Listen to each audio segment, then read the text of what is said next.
situation that is hard to adjust from the outside looking in. What to do when a friend is unhappy in their marriage, unhappy at work, maybe unhappy with life in general. How can you offer appropriate support without totally taking on their struggle? Studio 5 contributor Julie Hanks is the owner of Wasatch Family Therapy. I realize this is a broad topic when a friend is unhappy, but I think we all can connect to that situation where you want to jump in and help this person you care about. Yeah, we want to jump in, solve it, kind of tell them what to do because we care, yes. Right? But sometimes our instincts are actually the opposite of what is helpful and what our friend may be needing. And even though we've all been on the receiving end of that help sometimes, and you know what sounds good and what really is helpful, when you're in the moment, the words just kind of fall out, and you say sometimes those aren't the right words to reach for. No, not at all. Sometimes, you know, what we just kind of, what we say right off the bat is not what they need. For example, let's see, I know one of them is just like, oh, I know just how you feel. So that one, it's like, okay, it's kind of validating, but it's also minimizing at the same time. Sure, there's a connection you're trying to form. But it's not necessarily helpful. Right. Yeah. You say those words need to be rooted in a primary emotion, and that's empathy. So if we reach for anything, let it be empathy. Right. Listen and then show empathy. Just kind of be with your friend.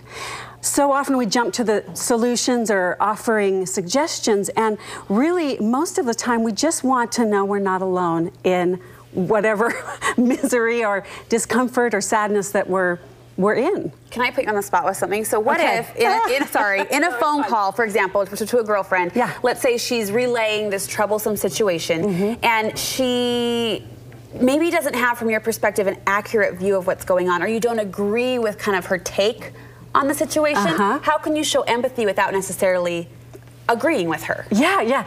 So you can say, yeah, that sounds really, really hard. Let me know if you're open to hearing another perspective. So just acknowledging from your perspective, that sounds hard. That sounds hard. And it's not hard to ask, like, are you open to hearing my thoughts about it? Sometimes it's like, no, I just want to vent and sometimes it's like, well, yeah, what do you think? And then that's an opening for you to say, have you thought of it this way? But ask for permission. And is this the right thing? What are you needing right now? Is asking questions in general a good idea to open up that dialogue and get people talking? It is. And sometimes we think we understand, or we disagree, or we see it differently, but we don't even know the whole situation. So ask questions. Be interested in the details. One common experience thing that brings women unhappiness is their body. Sure. And so it's easy to go, well, if you would just cut out your carbs, your, sugar, if you join me at CrossFit, you should do this. So we start telling, it's just sort of, well, tell me more about that. Tell me more. It's like the easiest, it's, opening up. Right. Well, gosh, I've been trying to, and then you get a bigger picture and actually more information for when they are asking for help instead of just a listening ear. You definitely want to validate, right? That comes with the care and the friendship. What are some validating statements we can reach for in these conversations that will hopefully give them the empathy they're after? So sometimes it's not even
say, you think that's bad, or you should be grateful that. No one wants to hear that when they're unhappy.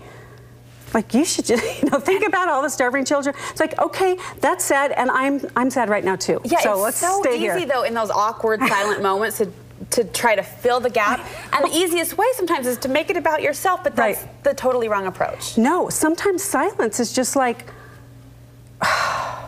it's all you have to offer at that point. Right. Don't flip it and make it about you and start telling your sob stories, or, oh, you knew a friend who had a lot worse situation. It doesn't matter. What matters is that you have a friend who's sharing their heart with you, and you just need to be there to hold that with them. I love that point, and I think that ties back to what I said earlier. It's one of those things you have to self-check in the moment, because if you're hearing a conversation from the outside, you can say, oh, stop making it about you, stop comparing, but it's just a natural default for so many of us. It is, because we all want to be heard, and so we want to share and say, I know what you're feeling, but sometimes waiting for that more appropriate time it's really hard, but it's a really great skill to be able to pause your own experience and let it be about someone else. Once someone confides in you about a struggle, a trial, a problem, it's easy to let that topic kind of dominate the relationship. So how soon should you check back, reflect back, connect with that person over this same issue again? Yeah, I think, you have to use your gut on that. But I think in that moment, you want to reflect back, gosh, that you understood what they're saying. I know you're going through a really difficult parenting situation. How are you doing with that? You want to check back periodically. You don't want to just dismiss it, but you don't want to be obsessed about it either. Sure. It's not your problem. And that's another thing. Sometimes we take on other people's problems.